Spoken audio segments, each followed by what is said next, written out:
Well, we continue keeping you company during this month of Ramadan, as we have been doing throughout the entire day and throughout the month of Ramadan.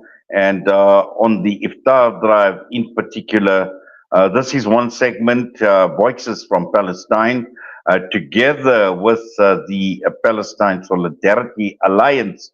And this is a segment that we are having daily, Monday to Friday, during the month of Ramadan from 4:30 until 5. And these are voices that we are bringing from both Palestine and out of Palestine, because today our voice from Palestine will be a voice about Palestine with South African lawyer and human rights activist Azhar Sakoor. Now, South Africa having taken the matter to the ICJ and the whole question surrounding genocide, and again, that is commendable, and we always have commended South Africa on this, as have many right across the entire world, where South Africa has been seen as a beacon that stood out when the height of this genocide was unfolding. We're not over the woods yet, yeah, and there is still a lot more that needs to be done, because we've got this Zionist entity that is acting with impunity.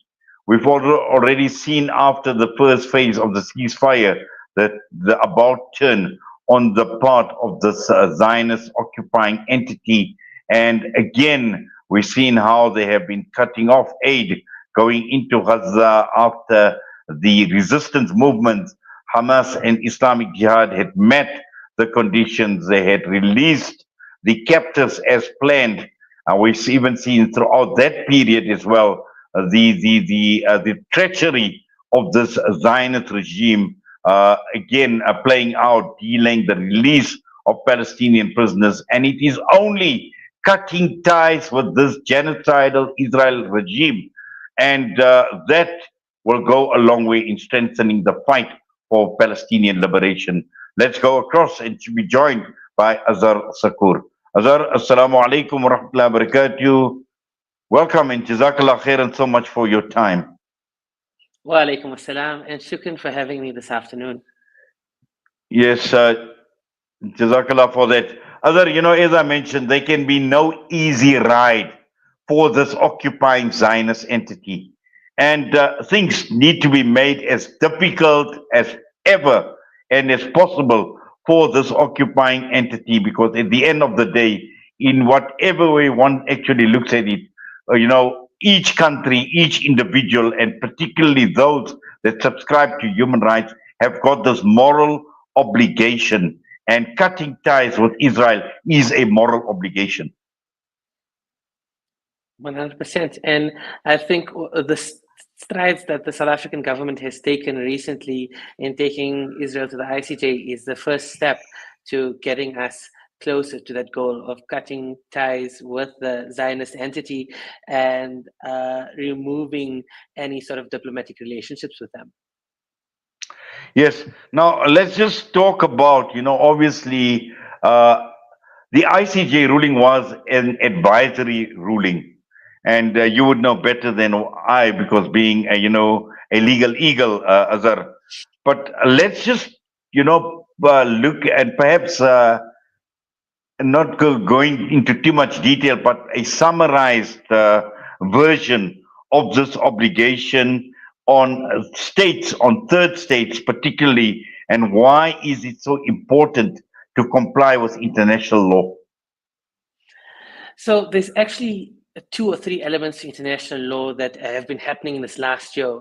The first being the South Africa versus Israel case at the International Court of Justice.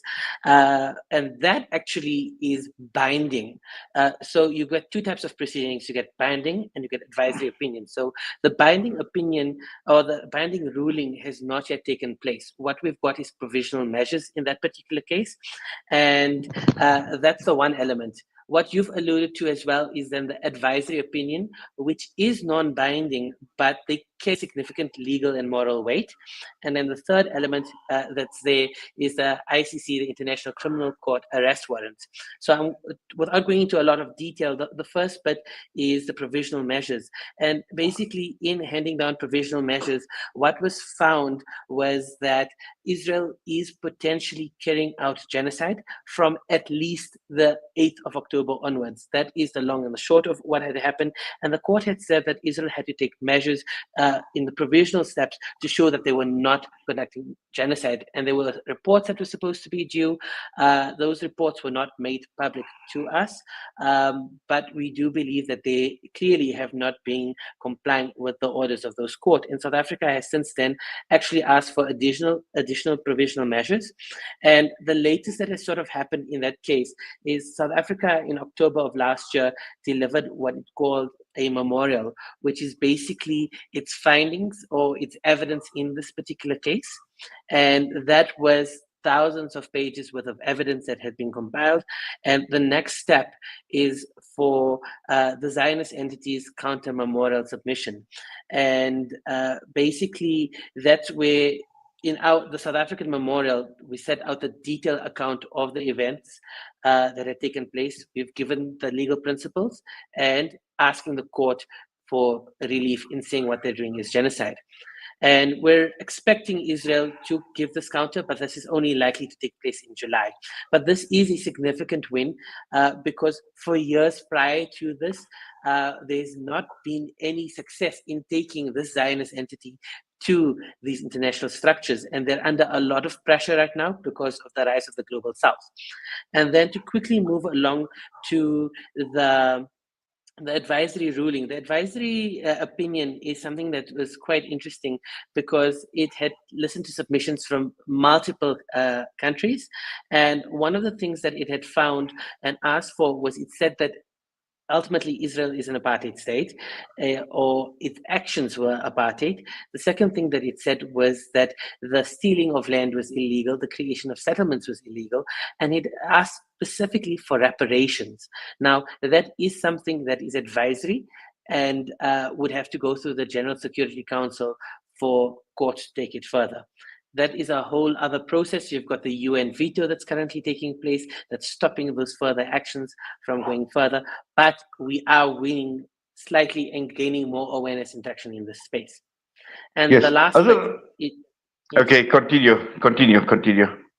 The last bit is that International Criminal Court arrest warrants, where we know that there are arrest warrants out from Netanyahu. And currently, that is being ignored by the US. We've seen Benjamin Netanyahu recently visited the US. So that is being ignored, but again, a significant win to have those arrest warrants issued. Yes. Azhar, let's talk about the Hague Group. Now, we know that South Africa has also been in the lead as far as the Hague Group is concerned. And just to understand the main objectives of this initiative. Sure. So the Hague Group was actually created earlier this year, and South Africa was one of its founding members, again, us leading the way. The core objectives for this was firstly to support the international legal mechanisms around committing or holding Israel accountable to international law. That was the first bit. The second bit, and I think this is going to be quite interesting to our discussion today, is prevention of arms transfers. And thirdly, blocking military supply vessels. And that's going to be the most interesting one. Those are some of the core objectives or commitments of this particular group. Yes, Azhar, what we'll do is let's just go for a quick ad break. We'll be back in a few minutes.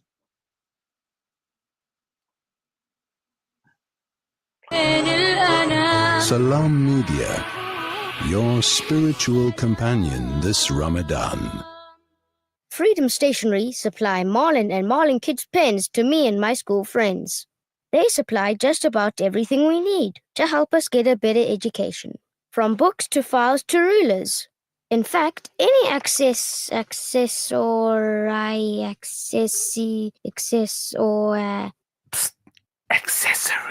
any accessory we need. Freedom Stationery.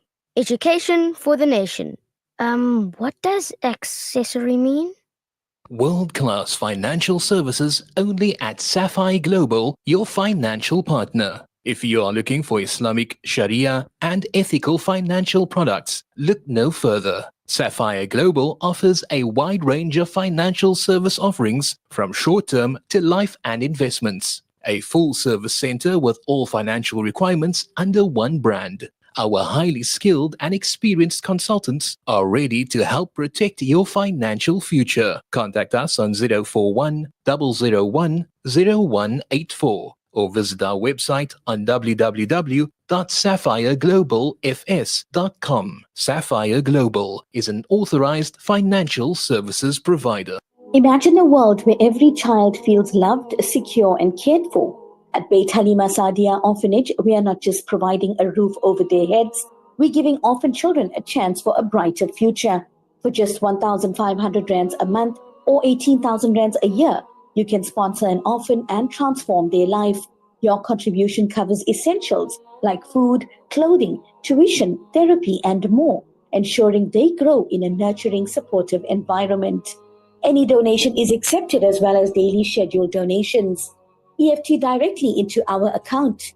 Beit Halima Saadia Orphanage, First National Bank, account number 6313-1080-078, branch code 250737, section 18A registered. Take this step today. Contact Sister Nazarene at 083-653-5669 or email info@bhscycc.co.za. Discover the Africa of your dreams and surround yourself with her spectacular beauty. Relax beneath her serene sunsets and explore wildlife at its natural best. It's where the pride of Africa comes together. The Kwantu Private Game Reserve. Get to know the Big Five or cruise on an elephant safari game drive. Interact with lion and tiger cubs and enjoy world-class halal cuisine while we pamper you during your 5-star stay. Indulge in the true African experience. For reservations, call now on 042-203-1400 or visit kwantu.co.za. The Kwantu Private Game Reserve, the place of gathering. Valley's Motor Spares. We supply motor spares and accessories for all makes and models of motor cars, LDVs, buckies, trucks, and earth-moving equipment. We deliver on time, every time. Please contact us via WhatsApp on 014-592-0925 or call 014-592-0925 or visit 28 Zenderling Street, Rustenburg. Remember the name, Valley's Motor Spares. You are listening to Salam Media live from our headquarters in South Africa. This is Salam Media, keeping you company this Ramadan. Well, we continue with our Voices from Palestine, the PSA segment with Azhar Sakoor, South African lawyer and human rights activist, and we are talking about South Africa and the moral obligation to cut ties with Israel. Azhar, just to continue, and this has been a talking point for many a month now, even with the likes of the SABDS coalition as well, that despite South Africa's position, we have still maintained economic, diplomatic ties with apartheid Israel. And again, you know, the whole issue surrounding Glencore has come up as well. And just to understand why is this and how can we actually pressurize our government to actually stop trading with Israel? Yeah, I think this has been something that has been quite contentious for a while, and it is one of those stances where South Africa has been saying and doing one thing, but on the other side, been doing something quite different. Ultimately, what has been happening is after extraction from South African mines, coal is supplied to the Israel Electric Corporation to generate electricity, which is used in the genocide and for maintaining apartheid. And therefore can be seen as sort of military fuel. And the reason why I say this is that bit of pressurizing our government. Because as part of the Hague group, which we mentioned earlier, one of the requirements that we pledged to do was to prevent the docking of vessels at any port where there's a clear risk of the vessel being used to carry military fuel and weaponry to Israel. And this is something that has been ongoing. The SABDS coalition has been calling for an end to supplying Israel with coal, to the point where, on an international scale, this call was recognized by the Colombian president in June 2024. They committed to suspend coal exports to Israel. And the question is, why as South Africa are we not doing that? And what was quite interesting was, in a response to a parliamentary question, the South Africa Trade Minister replied to an Altamar member, and where they said that, there's mounting calls from social justice activists to stop trading coal with Israel. The minister responded saying, and I'm going to read his quote. He says that sanctions applied by one member against another in the absence of multilateral sanctions by the UN would violate the World Trade Organization principle of non-discrimination and would open the country to a legal challenge. And this is something that is absolute nonsense, because it sort of ignores the widespread violations of World Trade Organization anti-tariff provisions by many governments, including the US. So if the law is applied to one and not the other, we're seeing South African government hiding behind certain excuses. Now, what can we do? We need to continue with our protests. We need to continue with our calls. We need to be launching petitions to our government and saying, listen, we do not agree with us supplying coal and empowering an apartheid that we as South Africans have suffered, and now Palestinians are enduring on a whole other level and scale, to the point where it's now a genocide and ethnic cleansing. And this coal, as small as it may sound, it really does empower them in their behavior and provides a lot of support to the Israelis, and sort of shows that South Africa is not fully committed to what we're saying. And now's the time for us as South Africans to sort of drive our government and push for that. Yes, Azhar. In fact, what you're saying is very, very true, because, on the one hand, we're talking about world trade and global trade and how this is likely to impact again. But again, when you look at the Zionist entity's closest ally, the United States of America, and both America and Israel, total disregard, treating international institutions with contempt, the ICJ, the arrest, the ICC arrest for, and we've seen how Donald Trump has actually reacted as well. He says that obviously they would not respect any of these international bodies, international institutions. And here we have our minister that comes up with an argument which I would say is pretty lame, Azhar.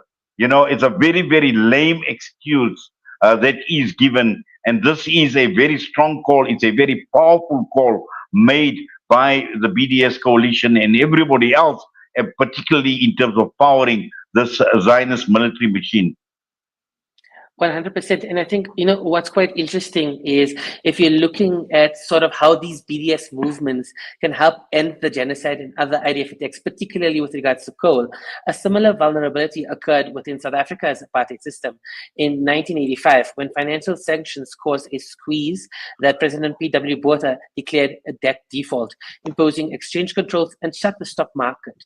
And because the anti-apartheid movement strategy of BDS split white businesses from the racist government, it had the most powerful external non-violent impact on ending the crime against humanity. And very similarly, we need to push our South African government for two things. Like you said, one is ending the support of coal, but the other thing that we really need to push for is we need to push the South African government to now call on global sanctions, because they're hiding behind that excuse as well. So one, we're going to say that's not a valid excuse, firstly, and you need to already be applying sanctions. But the second thing we need to do is we actually need to go forward and push for sanctions and impose sanctions on Israel. But not only on Israel, we also now need to start pushing and pressurizing those who are complicit, like the United States and other states who are fully supporting Israeli apartheid and genocide. Yes, Azhar.